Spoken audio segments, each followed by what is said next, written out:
నితిన్ హీరోగా నటించిన robin hood cinema గతేడాదిలోనే విడుదల కావాల్సింది. కానీ పలు కారణాల వల్ల పోస్ట్పోన్ అయింది. ఫైనల్ గా రాబిన్ హుడ్ సినిమాకు సంబంధించిన కొత్త రిలీజ్ డేట్ ను మేకర్స్ ప్రకటించారు. చాలా వరకు యూత్ కి దగ్గరయ్యే కథతో మంచి ఫ్యాన్ బేస్ సంపాదించుకున్నాడు నితిన్. కానీ నితిన్ కు ఒక్క హిట్ పడగానే వెంటనే బ్యాక్ టు బ్యాక్ ఫ్లాప్స్ వచ్చేశాయి. నితిన్ చివరిగా ఎక్స్ట్రా ఆర్డినరీ మ్యాన్ అనే మూవీతో ప్రేక్షకుల ముందుకు వచ్చాడు. 2023లో విడుదలైన ఈ సినిమా డిజాస్టర్ గా నిలిచింది. దీంతో తన తరువాతి సినిమా పక్కా హిట్ అవుతుందనే నమ్మకంతో రాబిన్ హుడ్ కోసం ఫ్యాన్స్ తెగ ఎదురు చూస్తున్నారు. నితిన్ వెంకీ కుడుముల కాంబినేషన్లో ఇప్పటికే భీష్మ అనే మూవీ వచ్చింది. ఈ సినిమా ప్రేక్షకులను ఆకట్టుకొని సూపర్ హిట్ గా నిలిచింది. అందుకే వీరి కాంబినేషన్లో వచ్చే రాబిన్ హుడ్ కూడా ఖచ్చితంగా హిట్ అవుతుందని ఫ్యాన్స్ ఆశిస్తున్నారు.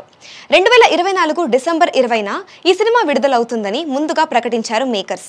లేకపోతే క్రిస్మస్ కైనా మూవీ వస్తుందని హామీ ఇచ్చారు. కానీ పలు కారణాల వల్ల సినిమా పోస్ట్పోన్ అయిందని సోషల్ మీడియా ద్వారా ప్రకటించారు. ఇన్నాళ్ల తరువాత రాబిన్ హుడ్ మూవీ మార్చి 28న విడుదలకు సిద్ధమైందని ప్రకటించి నితిన్ ఫ్యాన్స్ ను హ్యాపీ చేశారు.